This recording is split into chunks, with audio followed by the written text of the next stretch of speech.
재산이 1억만 모아지면 삶이 달라진다. 그러니까 그때부터는 아예 다른 세상이 열린다. 1억을 언제 처음 모았어요? 저는 한 10년 만에 모은 것 같아요. 진짜 방탕하게 사셨다. 그러니까 그때 처음에 1억 딱 모으고 뭐 했어요? 저는 이제 그 부모님 카페를 1억 처음에 뭐 모으면 내가 부모님한테 뭐 이제 외제차 해드렸다. 우리 엄마 보면 안 돼. 카페 명의가 누구 명의예요? 제 명의로. 아이 정말. 짜낼 수 있을 때 짜내신 거네요. 하여튼 말씀을 그렇게 하시지 이제 부모님한테 죄송한데 그분은 주식이나 뭐 이런 걸 안 하셔. 자신의 사업적 기질에 믿고 자기 사업에 엄청나게 재투자를 하셔. 뭔가 내가 재테크에 이렇게 정신 팔려서 있는 것보다 내가 하는 거에 더 집중을 하는 게 효과적이라고 생각하면 그거에 몰빵하는 것도 방법인 것 같아요. 야, 문과는 살만해. 진짜 안녕하세요, 문살만의 하준기 변호사. 신경철 회계사. 신원철 노무사입니다. 네, 저희가 오늘 좀 다른 장소에서 다른 아이템을 장착하고 거의 5주 만에 뵀어요. 5주 만에 뵙게 된 이유가 제가 축구를 하다가 강슛을 때리려고 이렇게 딱 찼는데 순간 저는 누가 뒤에서 제 다리를 야구방망이로 내려치는 줄 알았어요. 빡 소리가 났는데 제가 공격수인데 우리 팀 키퍼까지 소리를 들었다고 하더라고요. 그래갖고 아킬레스건이 완전 파열이 딱 되면서 공이 날아간 거죠.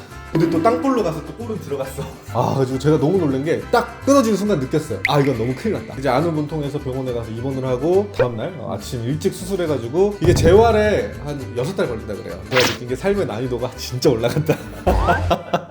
근데 제가 일주일간 입원을 하면서 느낀 게 있었는데 제 간호사가 물어봤어요. 1인실 할래요? 뭐 2인실 할래요? 3, 4 이렇게 쭉 있어요. 근데 1인실이 하루에 40이야. 2인실이 하루에 9만원. 4인실이 하루에 3만원. 근데 제가 실비보험을 들어서 2인실까지는 전액이 나와요. 근데 제가 고민을 했죠. 2인실 9만원을 할지 1인실 40만원 할지. 근데 제가 이제 날마다 상담을 거의 막 3, 40개씩 하니까 1인실을 했거든요. 제 인생에서 가장 안 아까운 겁니다. 수술 부작용으로 너무 아팠는데 혼자 이렇게 있을 수 있다는 거, 그 다음에 눈치 안 보고 있을 수 있다는 거가 너무 조용히 있고 싶은데 누가 TV 보면 힘들잖아요. 내가 돈의 소중함을 뼈저리게 느꼈다. 그래서 이제 1인실 이야기를 왜 했냐면 우리 돈의 소중함도 이야기하다가 저 요즘 경제 유튜버들 제가 많이 봤거든요. 입원하면서 하루 종일 거기서 이런 말을 많이 하시더라고. 재산이 1억만 모아지면 삶이 달라진다. 세상을 보는 눈이 달라진다. 그러니까 그때부터는 아예 다른 세상이 열린다. 그 기준을 1억이라고 말하더라고요. 그래서 이거에 대해서 그러면 어떻게 생각하시는지. 근데 또 그 말을 또 했어요. 1억이라는 금액 자체가 중요한 게 아니라 1억을 모으는 속도가 중요하다. 저도 그 얘기가 좀 중요한 거 같아요. 근데 나는 그 얘기를 듣고 이게 하나만 한 이야기라고 생각했어. 왜냐면은 1억을 모으는 속도가 예를 들어 1, 2년을 빨리 했다는 거는 그 1억 때문에 이 사람이 달라진 게 아니라 이미 내 가속도가 올라지는 그렇죠. 다른 요인 때문에 달라졌다는 그렇죠. 거거든. 네. 그래서 이건 1억이 본질이 아니라 1억을 모으는 그 가속도 자체가 핵심이 아닌가. 어떻게 생각하세요? 저도 1억을 얼마 만에 모을 수 있냐가 중요한 게 예를 들어서 1억을 7, 8년 만에 모았어요. 그러면 그거를 이제 쓰임이 있어서나 내 삶이 크게 달라질 것 같진 않아요.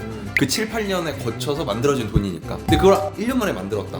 그럼 내가 투자를 하든 아니면 내가 새로운 걸 뭔가 하든 크게 부담이 없는 상태에서 하기 때문에 다시 또 내년에 1억이 모아지잖아요. 근데 이런 측면이 있을 것 같아. 내가 7, 8년이라도 어떻게 몰았잖아요. 그러면 이제 1억 가지고 어디에 예를 들어 내가 투자를 해. 10%만 벌어도 일단은 1,000만 원이라는 이런 느끼기에 굉장히 큰 돈이 들어오니까 그런 측면에서 좀 달라질 수 있어. 예를 들어 내가 100만 원을 넣어봤자 10만 원이면 물론 그게 똑같은 거지만 사람이 느끼기에 효능감 측면에서 목돈을 모으면은 투자 대비 성과가 확실히 와닿을 것 같긴 하다. 딱 그 정도 측면이지 않을까? 속도라는 개념까지 넣으면은 속도가 너무 핵심적인 것 같아. 그 속도를 좀 줄여줄 수 있는 좋은 선생님이나 이런 분들이 있어요. 저는 바로 이곳에서 찾았습니다. 김가희가 어떤 곳이죠? 김가희 우리나라 최대 가입 플랫폼이죠. 없는 셈이 없고 직접 찾아오는 게 되게 아주 큰 메리트. 맞습니다. 엘리트들이 있는 김가희, 엄마 강의하는 우리 어머니들도 있기 때문에 김가희 통해서 우리 같이 돈 열심히 모아보도록 하겠습니다. 감사합니다. 1억을 언제 처음 모았어요? 저는 한 3일 다니면서 한 5년 만에 모은 것 같아요. 그러니까 200씩 적금을 넣으면은 1년이면 2,400. 진짜 방탕하게 사셨다. 그러니까 그때 1억 초봉이 한 7천, 8천 됐잖아요. 아니요. 저희 회계사 초봉이 오른 지가 얼마 안 됐고 그때 당시에는 나름 경제적으로 모은 거였어요. 초봉이 한 4천 됐죠. 4천. 처음엔 되게 적었구나. 근데 이 가속도가 빨라지기 때문에 회계사들은 한 5년 만에 한 1억 2천 정도 모은 거 같고 그 돈을 이제 부동산에 투자했기 때문에 목돈을 모아서 어디 재투자하는 데 의미가 있다면 뭐 나쁘지 않은 돈인 것 같은데 속도가 되게 중요한 것 같아요. 일단 우리가 전문직이나 사업을 해서 빨리 모으면 당연히 좋겠지만 1억을 모으고 좀 달라진 게 있어요? 달라진 게 별로 없더라고요. 그리고 한편으로는 그 1억을 모으고 난 다음에 투자의 선택폭이 예전보다는 그래도 다양해지는 것 같아요. 그래서 그때부터 이제 투자라는 거를 고민하기 시작하고 처음에 1억 딱 놓은 거 뭐였어요? 저는 이제 그 부모님 카페를 아니 그러면 그 1억이 내가 돌리는 것보다 부모님이 하는 게 더 잘 돌릴 것 같다. 아니 그거보다는 사실 그때는 투자라는 개념보다는 왜 그런 거 있잖아요. 1억 처음에 뭐 모으면 내가 부모님한테 뭐 이제 외제차 해드렸다, 뭐 해드렸다, 뭐 그런 것처럼. 아이고 우리 엄마 보면 안 돼. 이거는 소비자를 사드린 게 아니라 투자한 느낌이에요. 아. 근데 아버지가 이제 잠깐 카페 명의가 누구 명의예요? 제 명의로. 아이 그냥 짜낼 수 있을 때 짜내시는 거네요. 또 말씀을 그렇게 하시지 이제 부모님한테 죄송한데 아무튼 1억을 사용한 것 중에 제일 먼저 그걸 우선순위를 뒀던 게 아버지가 하고 싶다고 하셔가지고 했던 게 좀 있었던 것 같아요. 그럼 처음 목돈 생겼는데 그거를 물론 자기 명의긴 하지만 아버지의 노동력을 활용해서 이렇게 딱 투자하는 결정을 내는 근데 거야. 만약에 아까 전에 얘기한 것처럼 그게 예를 들어서 7, 8년 내가 모은 1억이다 그러면 못했을 것 같아요. 솔직히.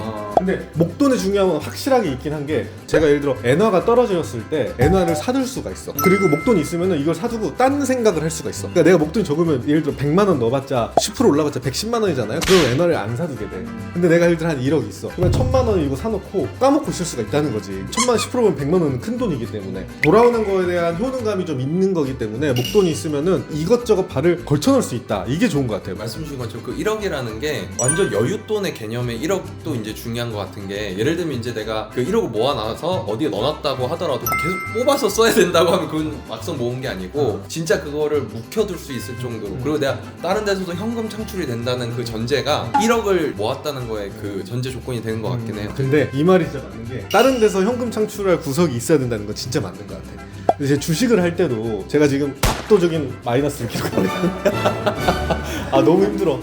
지난 한 달간 지방 아파트 이상을 이제 날라갔다. 그래도 제가 이제 심리적으로 버티는 거는 어쨌든 사업을 해서 정기적인 수익을 만들어내고 있으니까 우를 탈 수가 있고 아니면은 나 지금 먹고 사는 거랑은 상관이 없으니까 이제 분리를 딱 시켜나가고 할 수 있잖아요. 그러니까 우리가 월급의 소중함이 진짜 엄청난 것 같아요. 노무사님은 1억을 모을 때 얼마 정도 기간에 모아야 좀 의미가 있나요? 저는 그래도 한 1년 만에 그 1년을 어떻게 벌어? 아니 월 3천인데. 아 자기 그 정도 돼야지 좀 바뀌지 않을까? 근데 내 생각에 7년은 너무 멀어. 그거는 그냥 습관 만드는 거에 의미가 있는 거지 돈으로서는 별로 의미가 없는 잠깐만 한 달에 예를 들어 200을 저축하면 1년에 2,400. 내 생각에 한 4년 줬거든. 월드컵 기준으로 1억을 모은다? 이게 좀 의미 있는 거야. 의미가 있죠. 그럼 1억 모으고 노무사님은 이제 부모님한테 재투자를 하셨고 저는 1억 모으고 부동산에 투자를 했거든요. 이제 변호사님 저는 바로 외제차를 샀거든요. 그래서 감가되는 자산으로 바로. 아 근데 제가 차를 살 때 고민을 진짜 많이 했어요. 저는 젊을 때 수도차나 오픈카를 타보는 거가 삶에 꼭 있어야 되는 가치 중에 하나라고 생각을 해가지고 저는 한 1억쯤 있었을 때 차를 샀던 것 같아. 그 차를 사서 더 열심히 일해야겠다.